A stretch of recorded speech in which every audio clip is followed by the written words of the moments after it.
right, good afternoon, everybody. It's my great pleasure to introduce this afternoon's speaker. He's no stranger to you here. He's been and given talks before, both on the Bridgend Arsenal, which he's talking about today, and also on the Island Farm Prisoner of War Camp. I have a personal interest in today's topic because during the war, my father was sent to work in the Bridgend Arsenal from Somerset, where they were living, and he decided he liked the area. And so after the war, I was just a baby at the time, the family moved across to Southerndown. So I grew up in this area, and I'm here now thanks to the Bridgend Arsenal. Some might say that's not a good thing, but that's to you. Anyway, enough of me. Can you please give a warm welcome to my club? Well, good afternoon, ladies and gentlemen. Thank you for inviting me here this afternoon. I would point out that because of the absence of blinds here, and this is a very visual presentation, it's quite difficult for you to see what I'm talking about, which could cause problems, really, when I say, look at this here, this is really interesting, and you're all sort of myopically trying to say it. Also, it's a disadvantage to be sitting at the back.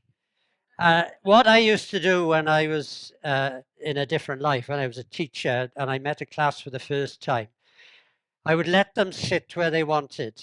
And then I would make the people in the front row get up.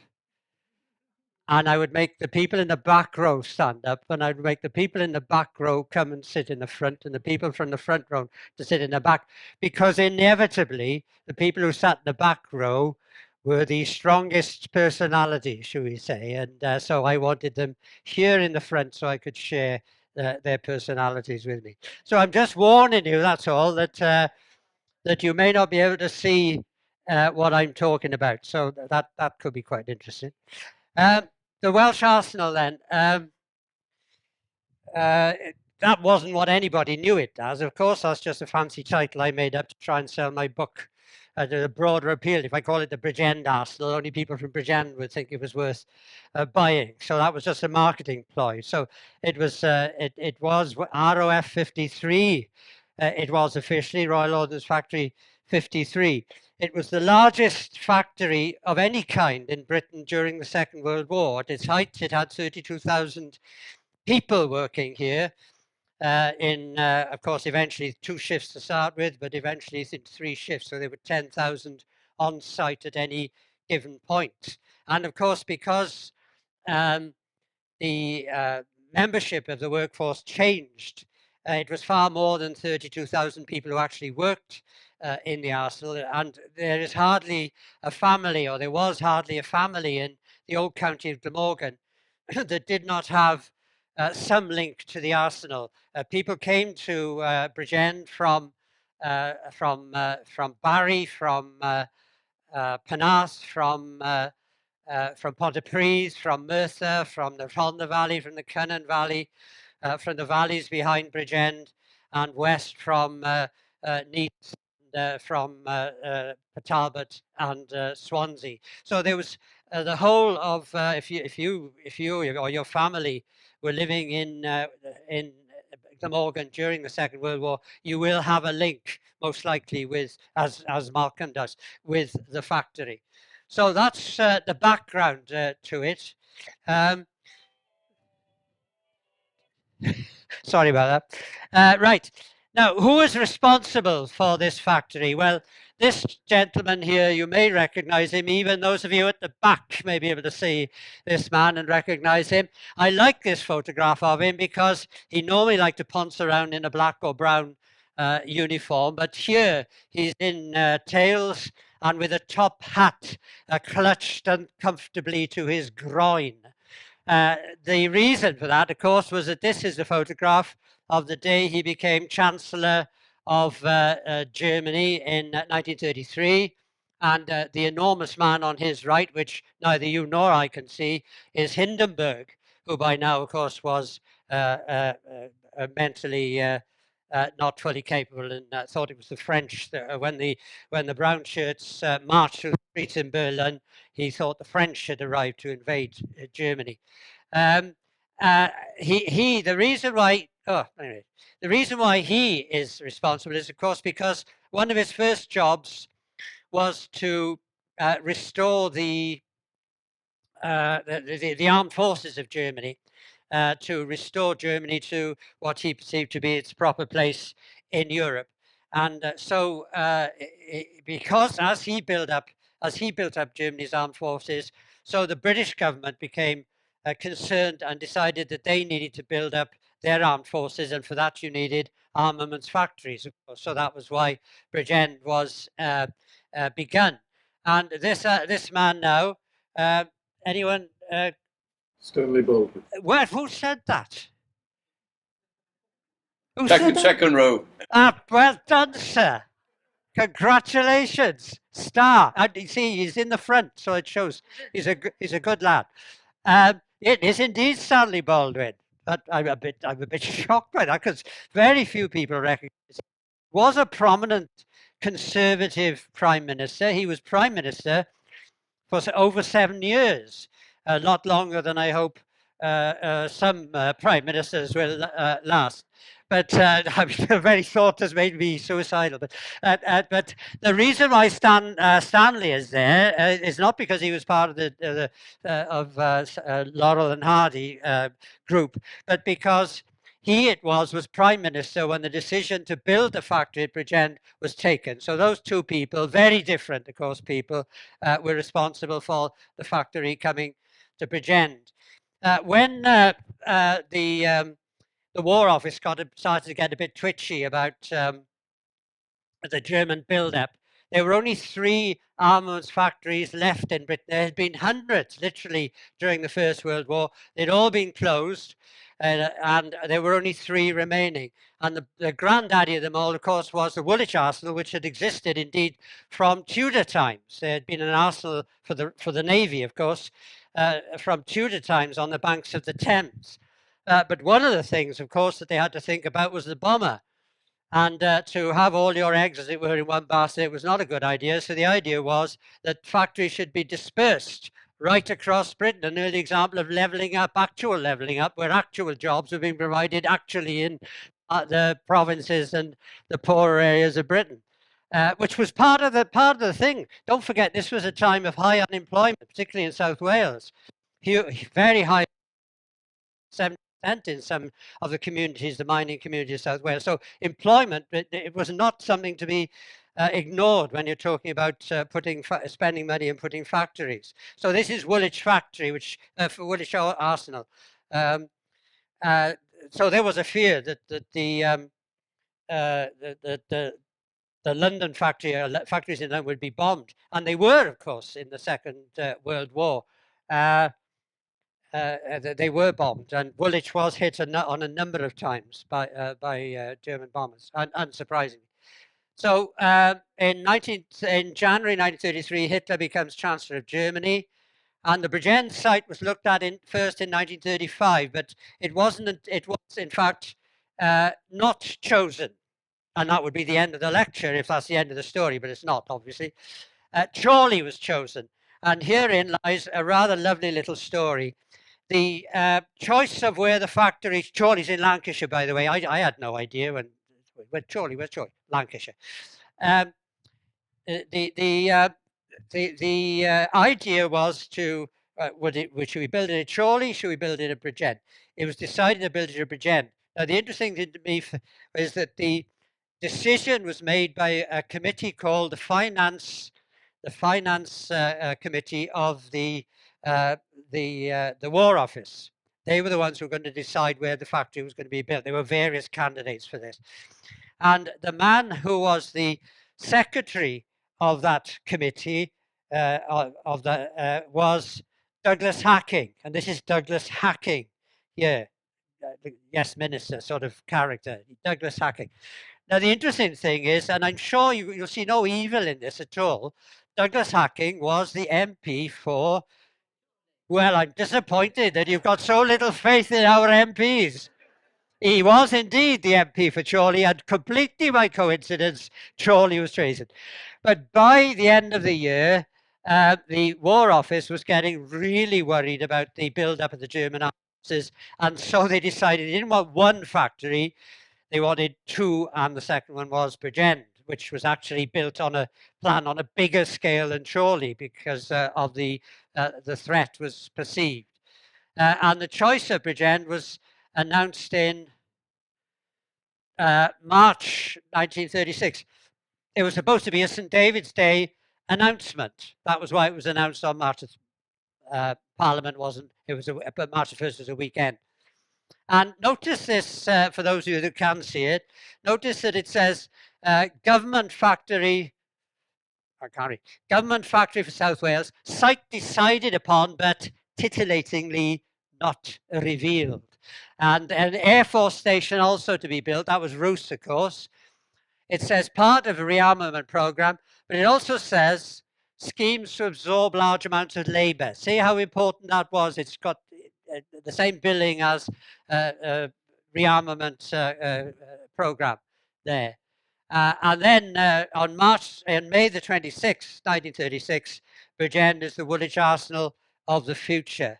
Not everybody was delighted with the idea that an armament factory was going to be built in South Wales. There was a substantial opposition to it. Don't forget that it's less than 20 years since the end of the First World War with its catastrophic casualties. And nobody would welcome the idea really of an armaments factory. There was also a strong nonconformist tradition in South Wales, of course, a strong pacifist in Wales, a strong pacifist tradition as well. And so people would be perhaps not very keen for those reasons. And this cartoon appeared in the Echo. And what it shows is, and I'll have to describe it, won't I, because you can't see it. What it shows is, this is Dame Wales, pantomime Dame Wales here.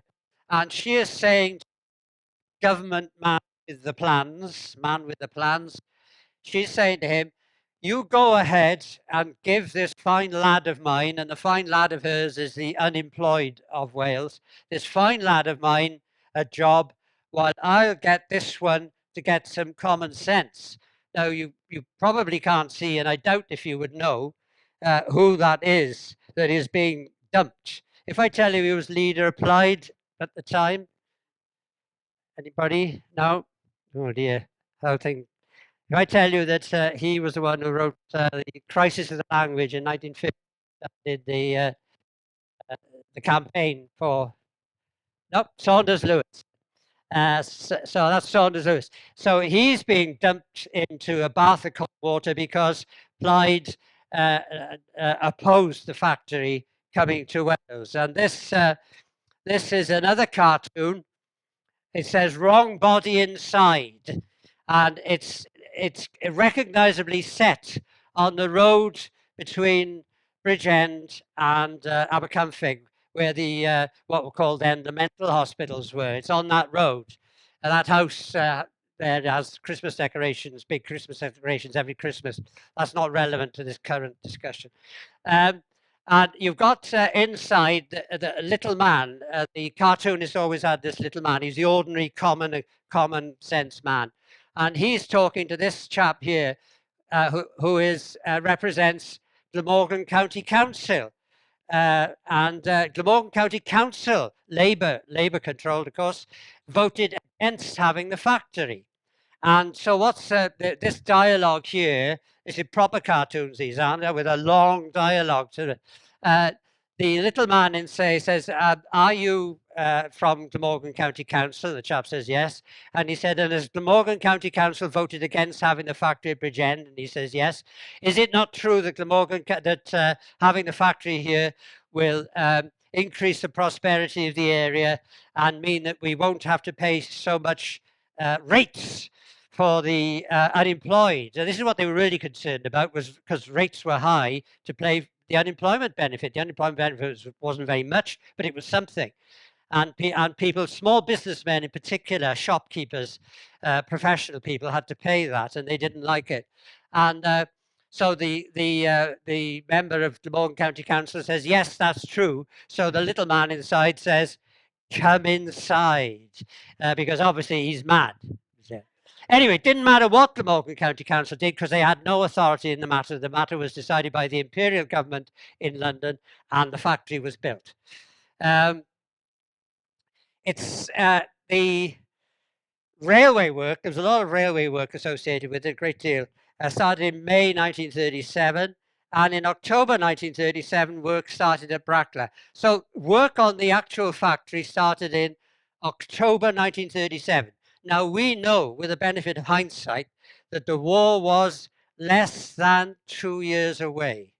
So it is a remarkable achievement, in my opinion, on a par with, I don't know, Offa's Dykes, the steelworks, the coal mines, the building of Edward I's castles.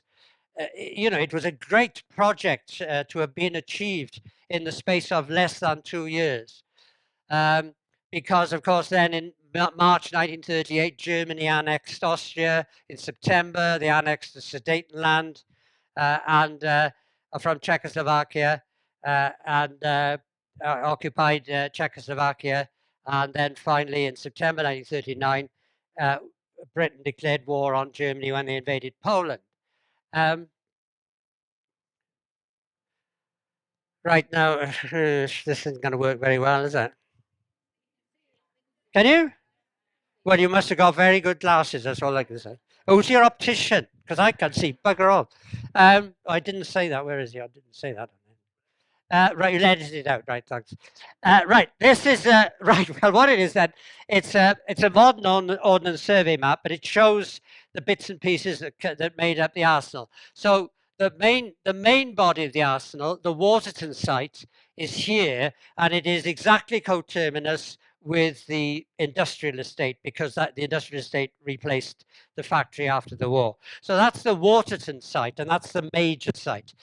But as well as that, there were 3 sub-factories producing specific things. One here in Hale West Place near Coity, another one here near Coity, and another one down here, which is the other side of the road from the crematorium, which all of us have too often to visit these days. But that's where the other factory was. So there were 3 sub-factories. As well as that, there were the caverns under Brackla Hill, punched into the north of Brackla Hill. That's up there. As well as that, there was a reservoir to provide the water for the arsenal. That was on the top of Brackla Hill. It's still there today. Between the 2 schools, between Archdeacon Lewis and Brackla Primary School, you can see if you drive as you drive there, you see the mound there on the top of. Yeah, not some heads. That's where the reservoir is, and still provides water for Bridgend. As well as that, there was, where are we here? Oh yeah, Island Farm, which was a hostel for girls, not the prisoner of war camp at the time. As well as that, there was another hostel at Pencoed, where Malcolm's father stayed for a time, because the girls didn't want to live there, but that's another story. As well as that, there were 2 housing estates built for families, the workers from Woolwich who had been banished to South Wales, and to compensate them for having to go and live among heathens, they were allowed to bring their families and have houses, individual houses. And one was built here at Bryn Tirion.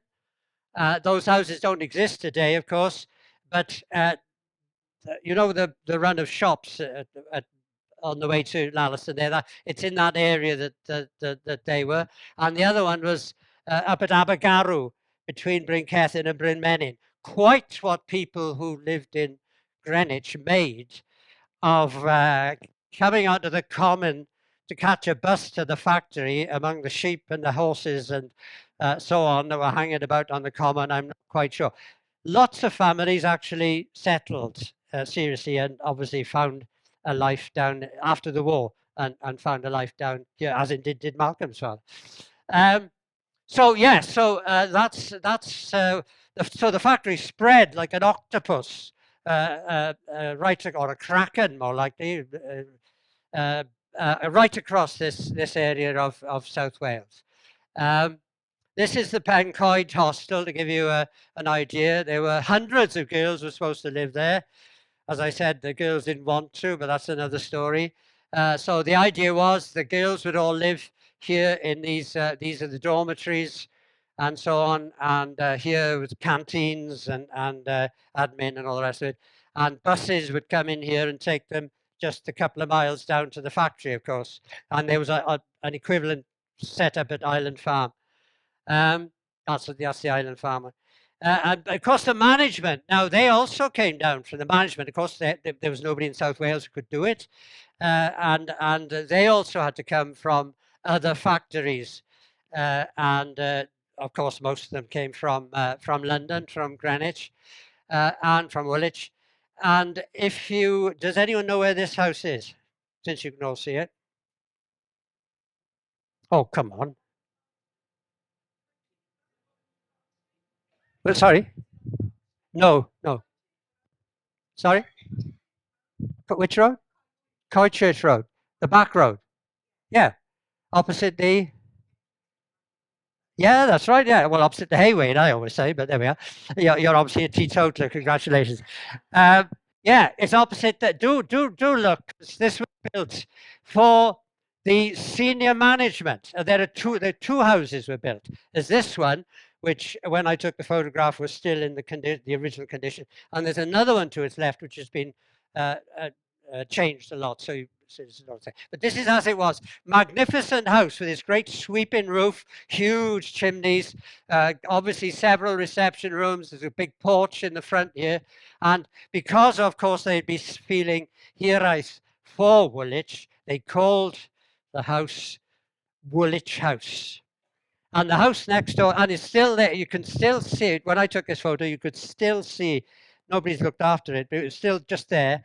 Woolwich, and it said Woolwich House on there. And on the one next to it, it was called Ordnance House.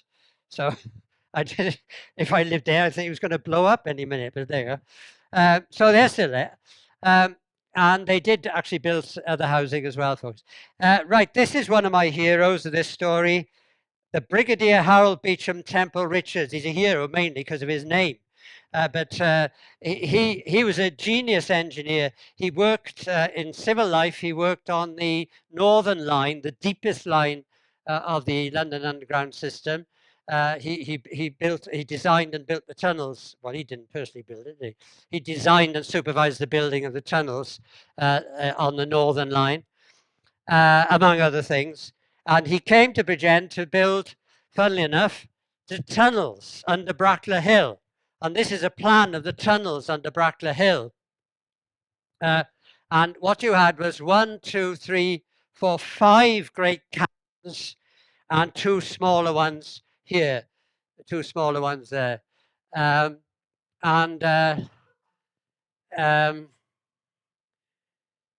the railways associated, we can see the railway lines there associated with. And what these were for was to store the explosives, because, right, I should have explained, Bridgend was an explosives factory. It dealt in explosives, it manufactured explosives. And unlike some other, you think of other factories around, there was a factory, an ordnance factory in Newport, for example, that made guns. Well, the only accident you're liable to have there is if one of those guns fell on you, which would be pretty fatal. But there were no explosives there. But there were explosives here, and this is where the explosives were stored before they were used. So they were brought in by train, they were stored in these caverns, and then when they were needed, quantities were shipped out again by train from these tunnels to the factory at Waterton for manufacture. So that was the system there. And this is a photograph of them building. And what you notice about this is he's used the same techniques he used to build the tube tunnels to build this. Look, because that's like, if you look at that, it's like, when you look at stand on a platform in London, oh, that's not a very wise thing to do. You can look around the corner, you can see the tunnel, can you? And that's exactly what's happening here. So he's using the same techniques here to do that. This is a photograph of the cutting leading to the tunnel So the cutting goes like this, and it goes on a bend. And the reason why it goes on a bend, of course, is if there's an explosion, then it can't directly come out. The explosion is baffled by the, literally baffled by the bend. You can see when I took this photo in the 80s, you can see the railway lines then were still there. All gone now, of course, all got rid of. And housing there and so on, factories. This is the entrance to one of the tunnels. This is the changing room where the workforce change from their dirty clothes to their clean clothes, and then back again at the end of the shift. And it's also got air conditioning in there because of the noxious stuff that was they're working with. And then the train the engine would push the truck containing explosives in this entrance here. That's 8X1. They were called 8Xs because that's the building, and 8X1 was the first of those. And they were, how many did I say? 7. So there'd be a 8X7 further on. It does say here, Mel Jones, Mel loves Rich Penarth. My question is, why would they come to there to express their undying devotion to someone from Penarth? I have no idea, but there you are. Moving on. And there you go. I do hope you can see it, but it is in the tunnel inside. There's a platform here, and the line's there, and it's just like an ordinary tube station, and that's how the explosives were taken in and taken out. I'm going backwards. Right, this is the Waterton site, and this is where I can never remember this list, right? So I've written it down. It's in my book. I had copied it from my book, so it's all right. It's legit. Right, this is the Waterton site. 30 miles of railway lines, a mainline railway station, bus parks, a bus service so that you can get around the site. You can see how big it is. Garages and engineering shops. A power station here. There's the cooling tower of the power station, which produced the electricity and steam for heating. 30 miles of steam pipes. Every building had steam pipe running through it because, of course, you couldn't use electricity to heat and you couldn't use gas to heat for obvious reasons. So the whole factory, or all parts of it, were heated by steam pipes. A textile factory for clean clothes for the working, a laundry to wash them, canteens to feed the workforce, a printing works to propagandize the workforce, surgeries to patch up the workforce, first aid station, laboratories to think up new devilish ways of killing people, security, police stations, pillboxes to defend the arsenal if it was attacked, fire stations, air raid shelters, changing rooms for the beginning and end of shifts, washrooms because of the prevalence of dermatitis, which is a big problem on the factory, of course. Underground storage that you've seen, administrative offices, which is where Malcolm's father worked, and there was a well because the War Office was not prepared to pay the water rates of the Mid Glamorgan Water Board, and so they dug a well. And if you go to the Crem, you actually drive past that building. It's on the right, just as you've gone off the roundabout and you're going up towards the Crem. It's on the right, and that building is still there with the well inside it and the pump and all the rest of it. And the people who factories on the estate still use that water today and still don't pay Welsh Water for their water. They pay it to well, the estate, I suppose, presumably owns the. So that's still there today. That's right up at the top there. There's the mainline railway station. Here's the main admin building, which I'll come to. Oh, sewage works! I forgot sewage. How could I forget sewage? There was a big sewage works on the side here. So it was a city. 32,000 people, well, a town. I just like that photograph. That's got no significance whatsoever. I can remember those when I was in Carmarthen when I was a boy, rumbling along and doing that. There we are, not to worry. And that's a steam train, so that's another shot I just put in there. Right, construction. Well, it went on, obviously, for those two 1937, 1939, into 1940, actually. And one of the problems they had was incredible quantities of, because the weather was very poor. In South Wales, you wouldn't have expected it, would you? The weather was very poor, and it created enormous problems. They lost machinery in the mud. One of the companies from Richmond, one of the companies went bankrupt because they weren't able to fulfill their commitment in time, and they were penalized and they went bankrupt. And this shows you there's a lovely dumper truck, look, in all this glutinous mud. I love it. This is just an idea of the railway system. These are the storage bunkers, not for the stuff before it was used, but for the finished articles. They were stored, don't ask me why, they were stored above ground, but they were stored in these bunkers all the way down Central Avenue. You know, if you've learned to drive on the trading estate, you know that big dual carriageway with, you go down one side and then there's a huge thing across, then you go out the other side. Well, what was in, that's there. That's where you're driving on those railway lines there. And those bunkers were what was in between, all demolished now, of course. Well, this is a holiday snap taken by a Luftwaffe plane in August 1940. And it's, you know, wish you were here sort of thing. And it's, to me, it's amazing. I mean, it's taken from God knows what, it's 20,000 feet or something like that. And you can see quite clearly my house. Oh, no, sorry. You can see quite clearly that's the Hale West Plus factory there. Right? It shows up. There's the cuttings leading to the tunnels.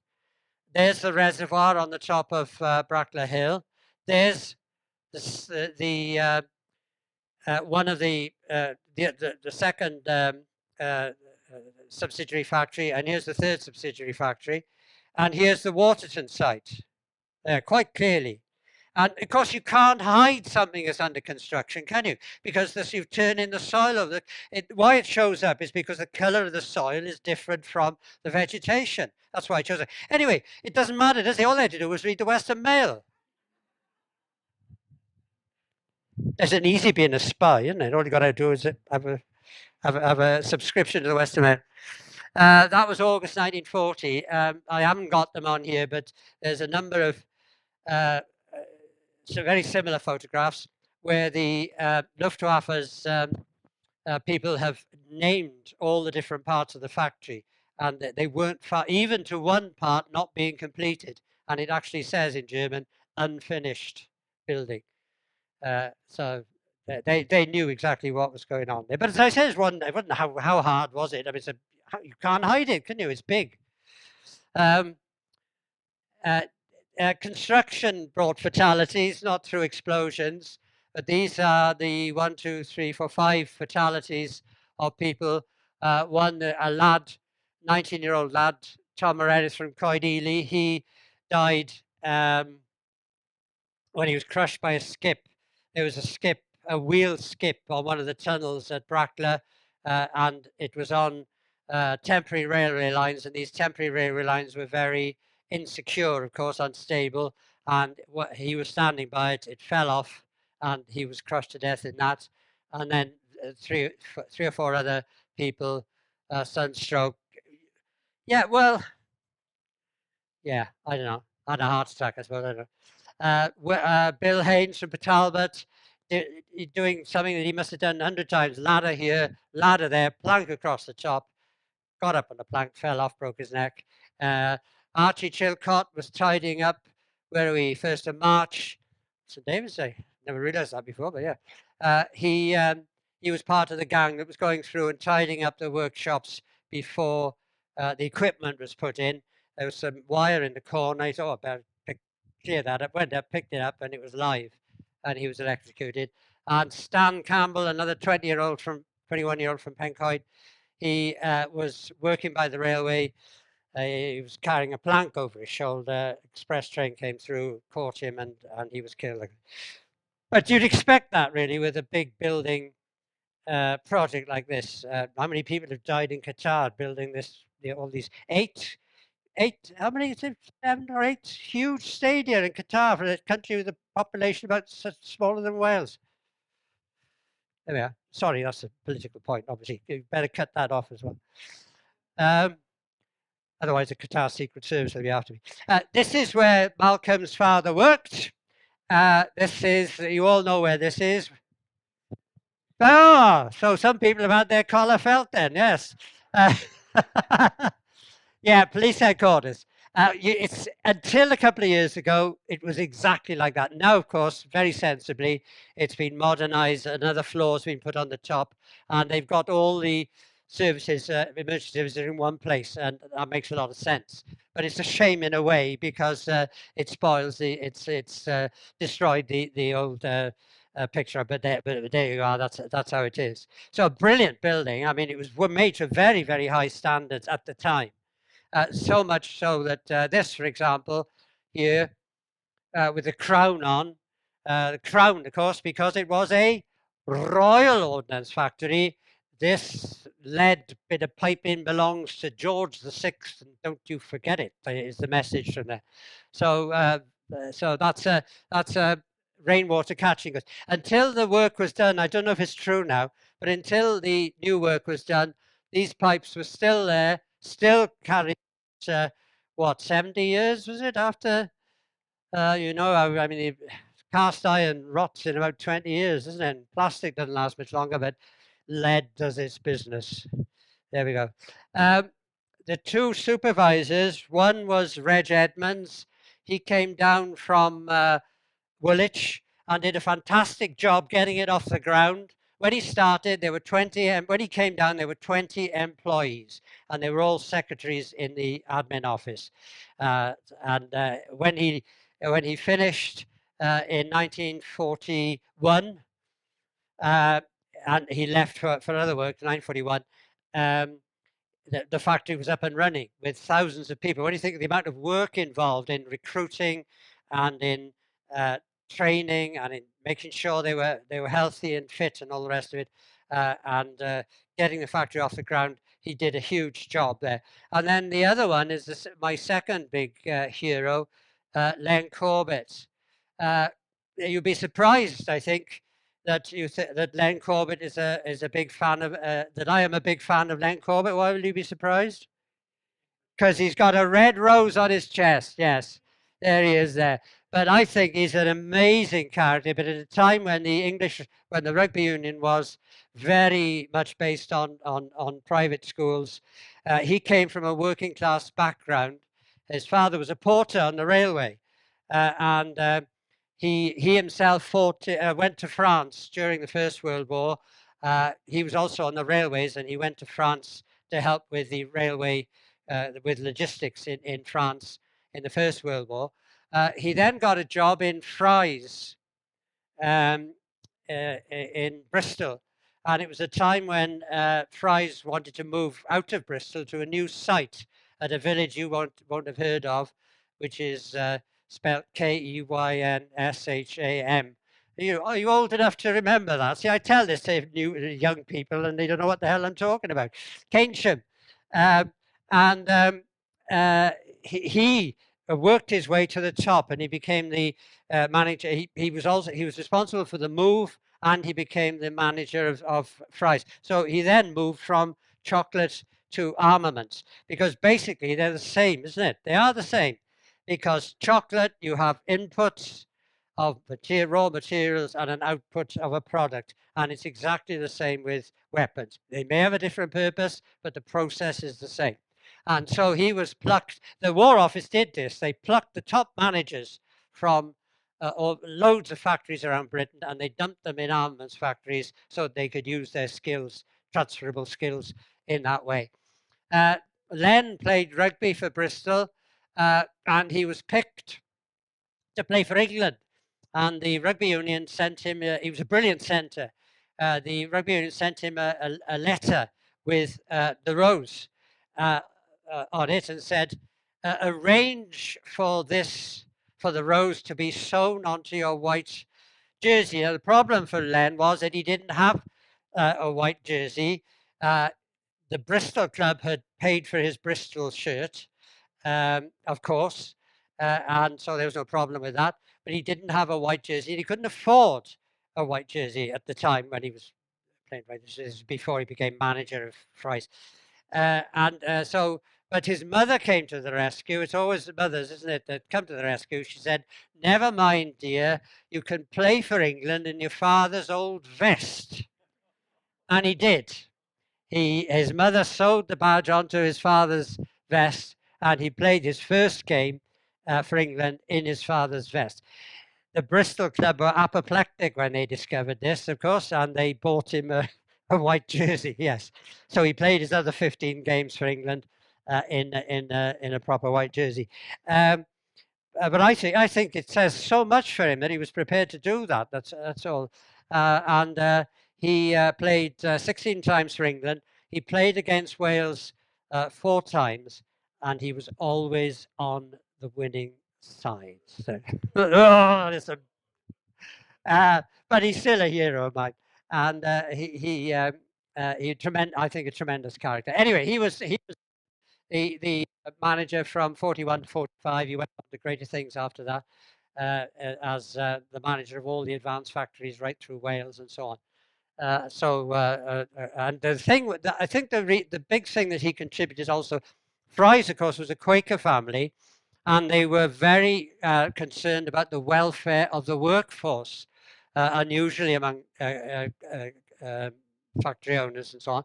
As indeed, there's something about chocolate, isn't there? Because the Rowntrees were as well and so on. And they provided canteens, they provided food, vegetables, they provided allotments for the workers to grow their own food. They provided sports facilities. They had theatre and music events and all the rest of it. And this ethos that Corbett brought to Bridgend, I think, was very, very important. There he is. I love that photo of him later in life with his portraits painted retrospectively, I suspect. Edna. Oh, I love Edna. She's a fantastic carrier. Isn't she fantastic? She's like a galleon in full sail, bearing down upon you. She was the chief labour officer, and she was responsible for the girls' welfare. Now, this is very important. 60%, 66% of the workforce was female. You'll be astonished to learn that the men had all the management jobs and the women did all the work. So anyway, Edna was responsible for it. And on one occasion, she went to court because 2 girls had brought in risque photographs, obscene they were called in the Glamorgan Gazette. I imagine they were these sort of statuesque nude. This isn't on television, is it? Statuesque nudes, probably that sort of thing. You wouldn't get it in Britain, obviously. It would be France. And anyway, she was. These girls were found. They stuffed these cards down their stockings, but Mrs. Shields, all this in the court record, I'm not making it up. Mrs. Shields demanded to see them, and so they showed to Mrs. Shields, and immediately the girls were sacked. But not only were they sacked, they had to appear before the magistrate, and Mrs. Shields went in, and the magistrate invited Mrs. Shields to say a few words, and she said, yes, these girls are sent to us by their parents in the belief that they will be safeguarded, and it is this is what it says in the Glamorgan, and it's our job to return the girls to their parents in the same form as they were when they arrived. So there we are. So that was Mrs. Shields. She also went down because if you took something into the danger area, you were prosecuted in the magistrate's office as well. If you had a hair clip or face powder or anything like that, you would be sacked on the spot, and you would have a £2.40 fine. And Mrs. Shields always went down to the court to make sure that justice was done. But I'm sure she's a more complex character than that. But that's the trouble is you get your information from what you read, don't you, in the newspapers. I'd love to have known more about Mrs. Shields. They did say she'd been a prison governess in a previous. I don't know. I haven't been able to confirm that one way or the other. I do know that her husband was a Commonwealth civil servant, because she did go to the West Indies with him for a tour of duty there. I don't know what else she did. People coming to work, all those thousands of people from all over the county. How did they come? Half of them came by bus. There were 2 big bus parks. Here they are, one of them. And the rest came by train to this station, which was specially built on the main line at Tremaines Halt. You can still see the platforms under the undergrowth in winter. If you look out of the train on the left as you're going up to Cardiff, you can still see the shape of the platforms under the undergrowth, better in winter.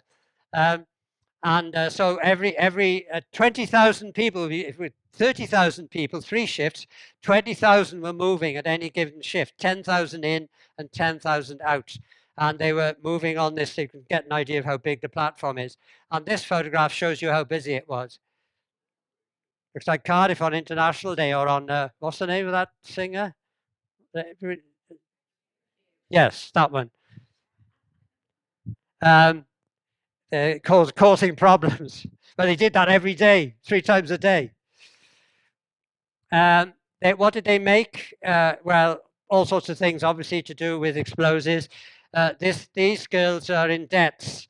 I think these are dummy debts for training, because you just wouldn't have loads of trays of debts like that. They had to be kept separate and all the rest of it. But these girls, who by accident appear to be 3 of the prettiest girls on the factory, debts are about as big as your thumb, but they're very, very sensitive. That's their job, to be very sensitive, because debts give the initial, you hit mechanically the debt, and then that causes the debt to go off. That causes the subsequent explosion to go off, which causes the main explosion to go off. So debts were very, very sensitive. You drop one only a few inches onto a table, it would go off, and if it went off, it would take your fingers off, take your hand off, take your eyes out, kill you. So debts was very dangerous place to work. The second place is, another place is pellets. This is not a picture of the manufacture of pellets. I couldn't find a picture of the manufacture of pellets. These are the pelletiers. Every department had a group that played instruments, sang songs and so on, and they would go around from group to group during the breaks in the canteen and perform. And this is the pelletiers doing it. Pellets, the second phase of an explosion. This is where you've heard of canary girls turning yellow or other colors, depending on their initial color. And it was there was a chemical, pellets used a yellow powdery chemical called tetril, and that was what turned the girls different colors. They hated working in pellets because it wasn't dangerous. I don't know what the tetra would do to you, but it wasn't dangerous from explosives. And so to get out of that, they used to use cheese graters, their arms, and then they'd say they had dermatitis, and so they could be put on another department. Textiles. If you were a girl under 18, you couldn't work with explosives, so you worked in textiles, and it was the only place where more than 20 people could work. All the process workshops, only 20 people could work. So if there was an explosion, only 20 people would be killed or injured. But in textiles, that didn't apply. And there they are making, here, what this girl here is doing is making bomb bags. Bomb bags, well, I'll explain what bomb bags are in a minute. But these girls working on these magnificent Singer sewing machines. And she's being instructed by a senior officer there. So it was in the canteens. Canteens were the place where social activities took place. Well, behind the bike sheds as well. But so here, for example, not a pose photograph, obviously not a pose photograph. So completely by accident, you have a member of the army here, a member of the Royal Air Force here, and a sailor here. So it's completely random, obviously, photograph. See, they had to do a lot of, you'd be surprised, but they had to do a lot of advertising to get people to work in the Arsenal. And there was a constant ebb and flow of staff. So it was a constant job getting people to work. Mind, the wages were brilliant. For a girl, for women, the wages were extraordinary. The story, one of the stories a lady told me, I interviewed her, and she said that after her first week, she was 18, and after her first week's work, her father came home from quite a senior position in the pit, and as he did every Saturday, he put the money on the table for his wife to take the money so that she would buy what was required. And the daughter thought, well, that's a good idea, I'll do that as well. So she put her money down, and she had earned more in that first week than her father had earned. And no wonder the miners were very upset about that. Anyway, she said, I'll never forget the look on my father's face, because it was a matter of shame, of course. Anyway, cordite. What's cordite? Cordite is the stuff that takes the weapon from here to where you want it to explode. So it's not the actual explosive bits. So if you think of a rocket going up into a firework, the rocket is the bit, the cordite is the bit that takes the rocket up, the whoosh bit, and then when it goes all pretty sparkly, that's the high explosive bit. And what they're doing here on these magnificent scales is weighing the cordite. The cordite looks like wholemeal spaghetti, and how much force you get off it depends on the weight. So you weigh to get, it's got to be just right. And so they weigh it on these scales here.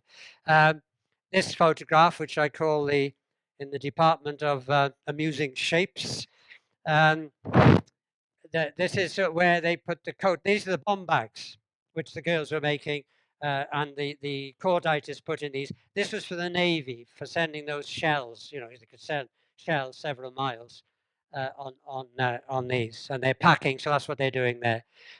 Fuses. There's another thing they made. These are fuses with the gentlemen are showing the latest fashion in 1940. Off the head hat, which how much protection did that give? I don't know. Against what was it? Anyway, these are the fuses, and they're conical shape because they went on the top of shells, and they could be proximity shells or directional if they actually impact. Thank you. Impact shells, impact fuses. And they had gunpowder in them, of all things, right? I thought gunpowder was something you only had on cowboy films, but apparently not. They were used because they burn at a very, very regular rate. Apparently, gunpowder does. Oh yeah, one of the things that were made at Bridgend was blockbusters, these enormous bombs, and this one was found in Frankfurt in 2017, and it's a 2-ton blockbuster, 2 tons of explosives, right?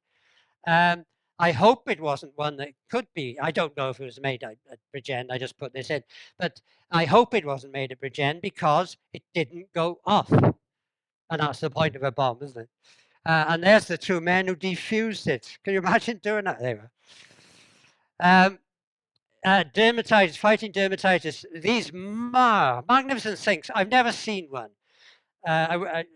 They were obviously all long gone from the factory before I ever became involved. But huge sinks, and the water sprays down, and the girls were given cream, face creams, hand cream, I suppose, as well, to put on their arms and hands and faces and necks and so on, as well, to try and stop dermatitis. These things, they must have weighed, I don't know, they must be extremely heavy, but I'm told, I can't say this is true or not because I haven't seen it, but I'm told that somebody, as the factory closed, somebody took one of these out and sunk it in their garden and had it as a goldfish pond. Now, I'm not surprised they did that. What amazes me is how the bloody hell they got it out the factory. They must have used a crane and a lorry, but there we are. You couldn't have steam engines on the factory because for the obvious reason that sparks go up the chimney. so you had these diesels, and there were 8 or 9 of these little diesels dotted around. There were 2 on the Hale West Place site, and there were about 6 on the Bridgend site. This one is number 4, and there's the captain there on his bridge, and his acolyte down here with his crozier to link and unlink the trucks on the factory. Now, notice the cab is right in the middle, you see, so that they can go forwards or backwards. And they've also got hooded lights on both ends, so to prevent the trains being seen at night. And there's one that's number 2, and there's not much left of it, but it's in Scotland. Don't ask me how it got there. All sorts of activities. There were dog shows, there were athletics competitions, there was rugby, there was cricket, there was soccer teams. There was cricket. There were Glamorgan players were working there. Seems a bit unfair, but they played in these cricket competitions between all the different departments on the factory. Darts was a big activity, and there was dog shows. They said, and there was a beauty contest. And this is a photograph of the lovely Miss Nora Roberts, who won the beauty contest one year, and her daughter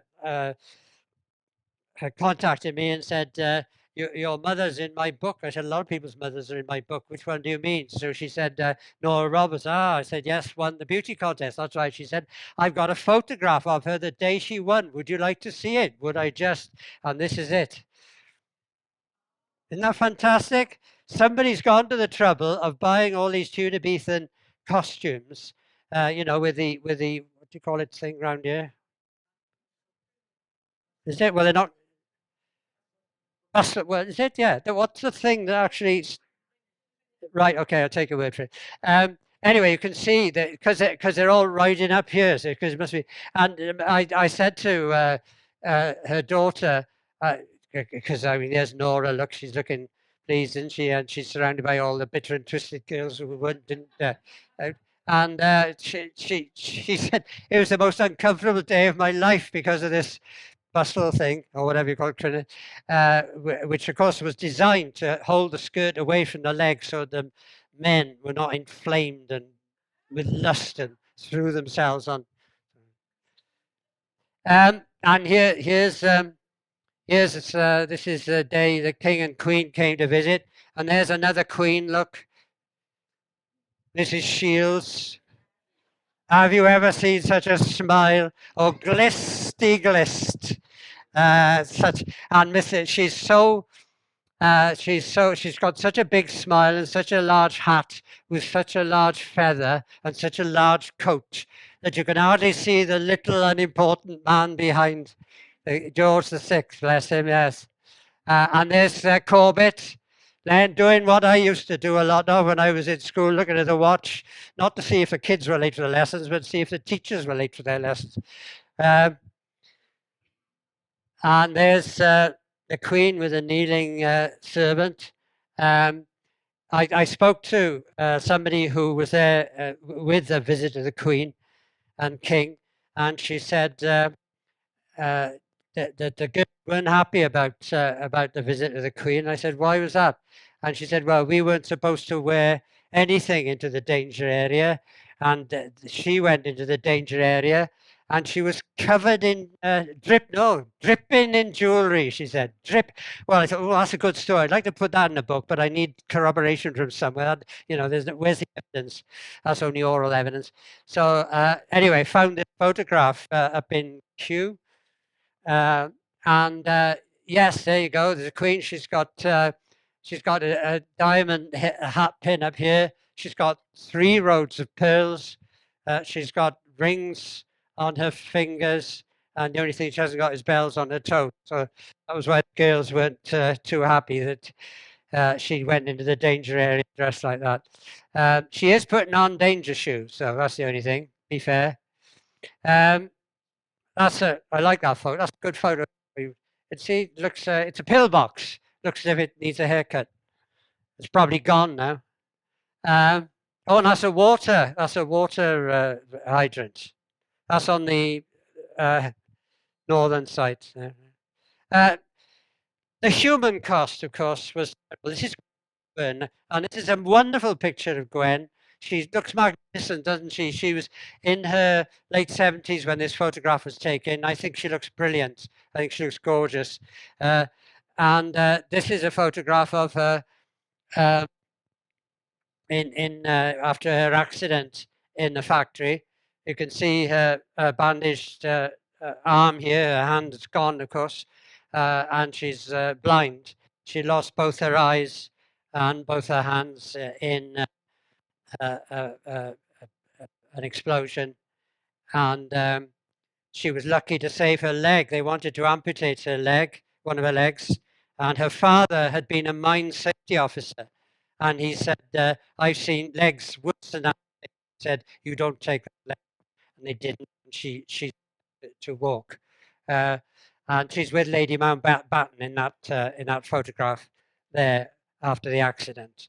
And this is her, Gwen, with the St Dunstan's dance band, and she was the vocalist. And all these people in that picture are blind. St Dunstan's, of course, was a home for the blind, and for servicemen for the blind. But she was, and here she is with in the centre of there as the vocalist for the dance band. She went all over Britain singing, raising money for people who've been affected by injuries. And I spoke to a lady who said to me, "I met Gwen," she said, and I said, "How did you meet Gwen? You're too young." And she said, "No, my mother. I went with my mother. My mother was a dressmaker, and we would go up to the Cunning Valley to Gwen's house, and we would go in, material in, and then she would describe the color or the pattern, and then Gwen would choose one, and then my mother would make up the dress. You know."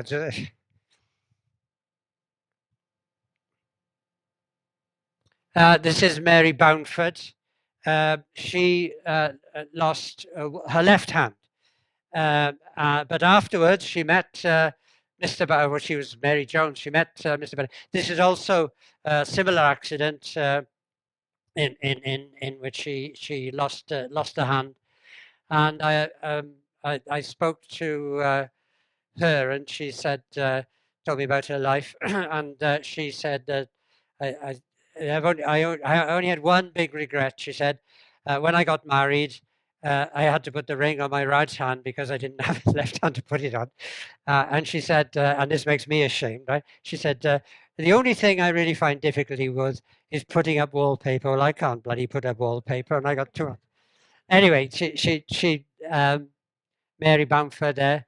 Winnie Thomas, to me, this sums up the pity of war, the sadness of it. This photograph of Winnie, taken in the 50s.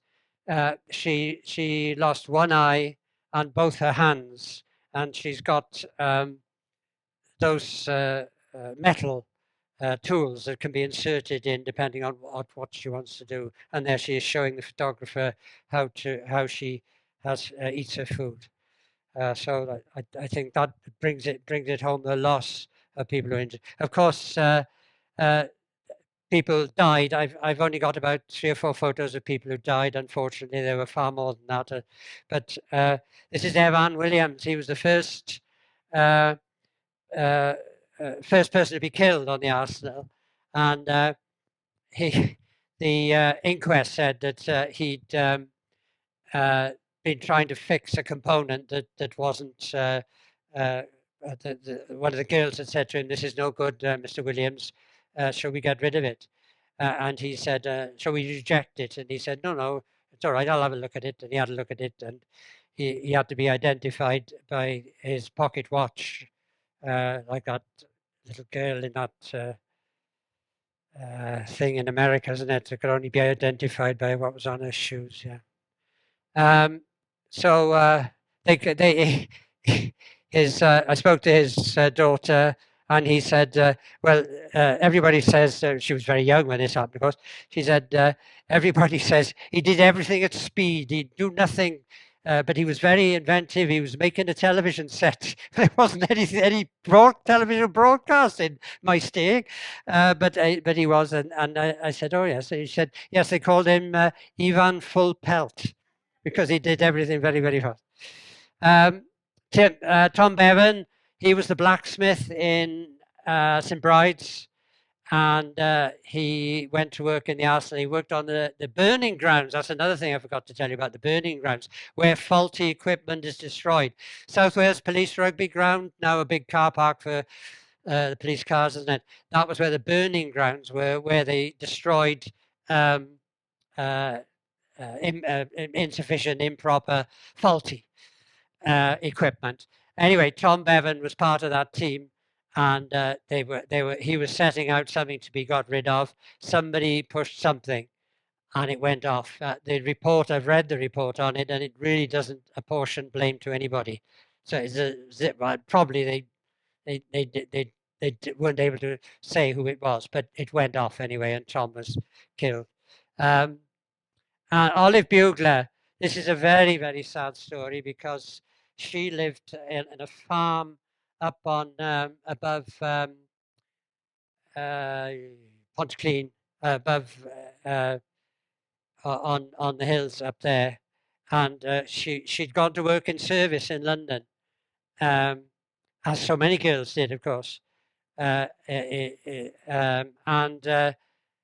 the Blitz started in London, and her mother wrote to her and said, Olive, come home. Nobody wants to bomb our farm. Nobody's going to bomb our farm. Nobody's going to bomb Pontyclun. They probably thought, Germans thought it had been bombed already. No, I didn't say that. I didn't say, cut that one out, definitely. So anyway, Olive came back, got a job in the factory, and well, you know the rest. So it's a very, very sad story because for terrible for the family as a whole, but for a mother who had persuaded her to come back to be safe. And Harry Tantrum is a lovely name, isn't it? Can you imagine him in school? Come on, Tantrum, don't have a tantrum. Anyway, he was from the Rhondda, and bless him, he survived. There was an explosion in the workshop.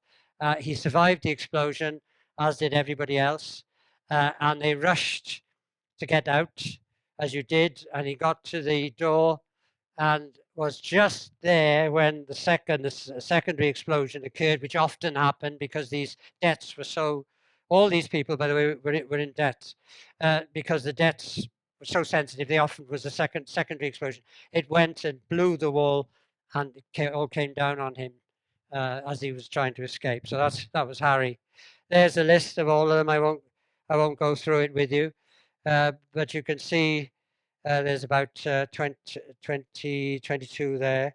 But it was interesting to see where they came from. Look, Maesteg, Treforest, Merthyr, Camarafon, Pontyclun, Pontrill, Ngarw, Cefn Cribws, and Brides, Merthyr Vale, Llansamlet, Maesteg, Pontypridd, Pontycyma, and Ngarw again, Porth in the Rhondda, Garth in Maesteg, Dralo and Rhondda, Blaen Gwynfi in the Avon Valley, Maesteg, Caera, and Treorchy. Quite a few from Maesteg, obviously because of that people came from Maesteg for the work. Anyway, there was nothing in Bridgend about this, and I thought the Civic Trust thought it would be, there should be, and we raised enough money to have a plaque. And this is the day in 2009 when the plaque was opened. And these two here are children of two of the people that were killed in the factory. So that's why they were chosen to open it. And there's a wreath being laid, and there's the plaque in Dunraven Place. So if you ever pass by, just cast an eye on that and remember these people who sacrificed themselves for the war effort. And that is the Welsh Arsenal, ladies and gentlemen. Thank you very much.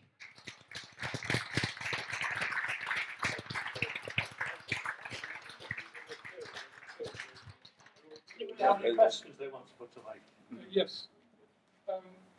About these caves or where they were storing, what happened? Did they destroy them afterwards before they built the houses on top? Yeah, no, yes, they were destroyed before they. Yeah, one, two still exist. You have enough money and you have something you want stored. Two of them on. If you go up onto Brackler, you can. I haven't never been inside them, but uh, you can hear the humming of the air conditioning. There's a huge big fence around them, and they are now used for storage, commercial storage. You pay. Apparently, South Wales Police's paper records are in there, so if anyone is anxious to destroy that, you now know where to go. But of course, it's a long time ago now since the police stopped using paper records. But that's where they are. The the reason why those two survived was because during the Cold War, those two were used as um, what was it? Well, it was where the local government would be conducted from when the nuclear bombs dropped, and everything was all systems of government. It was those people. So the people were chosen, like to go in there, and you had air and water and beds and clocks and God knows what else there. And that was the idea of that. But the others, so they still exist. All the others they had to be ripped apart, yeah, because they were concrete. I mean, they were, a serious concrete and steel. So it was a huge job. I have got photographs of them demolishing it in my files. And yeah, then the houses were built after subsequently. Yeah, yeah. So the timelines are interesting. Because the completion goes into the Second World War. Yeah, 1940. Yes, March 1940. How much was the British government following a policy of appeasement, and how much was its completing? Well, I think it was betting on both sides, wasn't it? I mean, they wanted appeasement, but at the same time, all right, appeasement's a bit of a pejorative word, isn't it?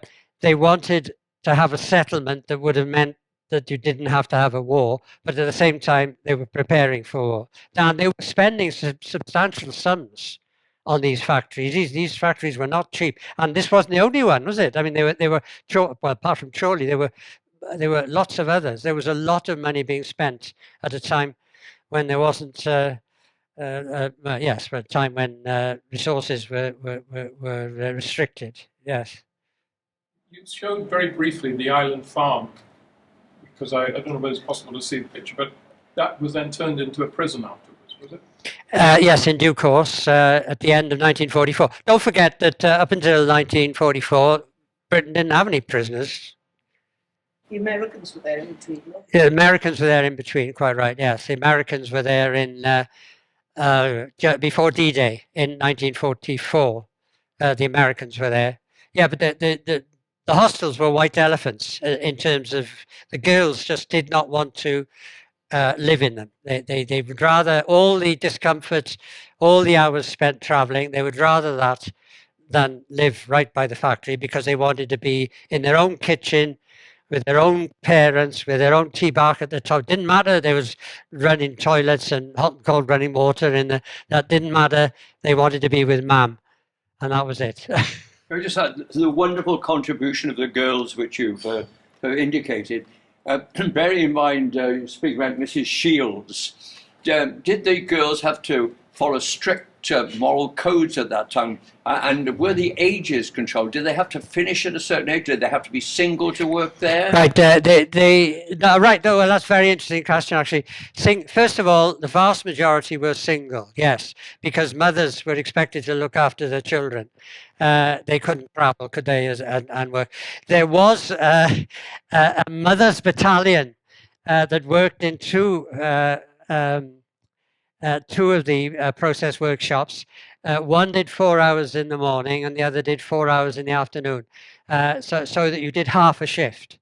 But there were not a lot of those because of the problems of childcare. Were there many marriages? Do you know? I imagine there were a lot of marriages, yes. There were several that I know about liaisons that came about. Well, because in the newspaper you can read about paternity suits, yes.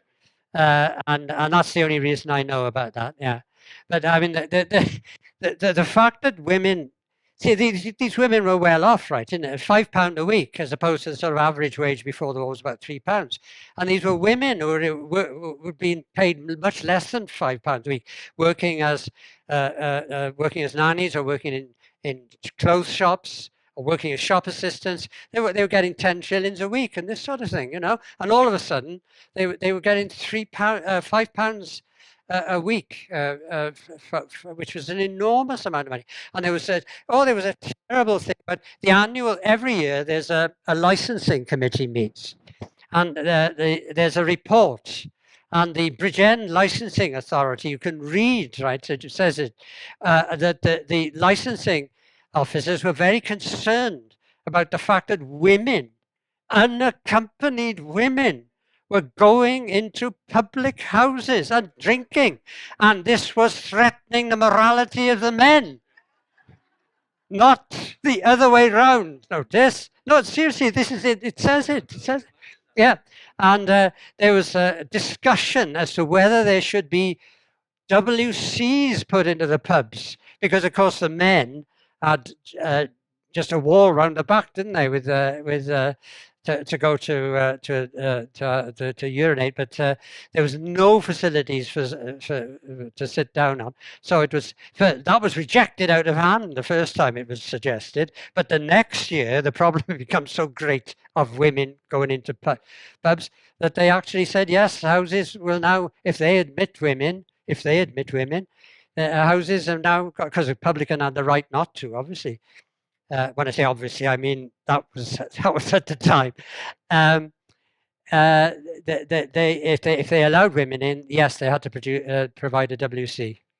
So yeah, and they were and there was also, as the war drew to an end, again in the licensing authority minutes, they say how glad they are that women will be going back to the kitchen. It says that in this, and of course most of them had to, because there wasn't the work. The unions were very much against women having work after the war, because they wanted the work for the men coming back. You know, there's no messing around with women's rights. No, it was the men was the breadwinner, and that was an end to it. You know, it was a very difficult time, and the women, you see, the women. The war was a huge time of it, just as the First World War was. The Second World War was a huge time of advance for women socially, in terms of getting good wages and having independence, in the sense they could buy what clothes they wanted for themselves. They could go to pubs if you want to go to pubs. They could have an independent life because they had the finance for it, and it did change society. It did very much change society and prepare for changes in the status of women over the next 20, 30 years. Yeah, but many women went back home to work, and of course weren't paid anymore. All of a sudden, from having by the end they were earning £7 a week, and you know, but to go back to nothing, then it must have been hard. But the idea was the man would provide for you, of course, because that was his role in so yeah, so it was a time of it caused big changes, as war always does, of course, both in a terribly bad way and in an interesting way as well. Yeah, there was concern about women. There was a woman who was outside London House, and she was from the Rhondda, and she was very drunk, and the policeman asked her for her identity card. So she took her identity card out and ripped it up in front of him, which caused a criminal offence. And he said, right, you're coming with me to the station. And she said, it'll take a better man than you to take me to the station. And she was wrong. All this in the Gazette. It's amazing. It's all you know. I'm not making it up. It's all in the Gazette. It's amazing. Yes. Any other questions? My mother said that in London, anyway, and this is what I'm asking to do with here, when there were women's call-up, a lot of them were drafted into munitions, and This didn't happen down here. Yeah, yes, it did. It did. Yes, you're quite right. Because women had to register for war service in 1942. Unlike in Germany, where the women were kept, was it Kinderkirche? Was it Kinderkirche and Kinder is children, and Kirche is church, and Kut, whatever the German is for kitchen. Anyway, that was the Nazi slogan for what women's role. So women did not come to the state to be servants of the state, but yes, they did. Yes, no, they did. They did have to register for. They could choose. Of course, they could go in the Women's Land Army or work in munitions factory, but they had to do so. If they were single and without, or if they were married and without children, they did have to. They had to do what they were told. Yes, they had to go. No, my mother said, she said, I'm not going in the munitions. She said, actually, you come out yellow. Yeah, well. So she said she was an operator, you see, so she joined the Royal Signals and buggered off.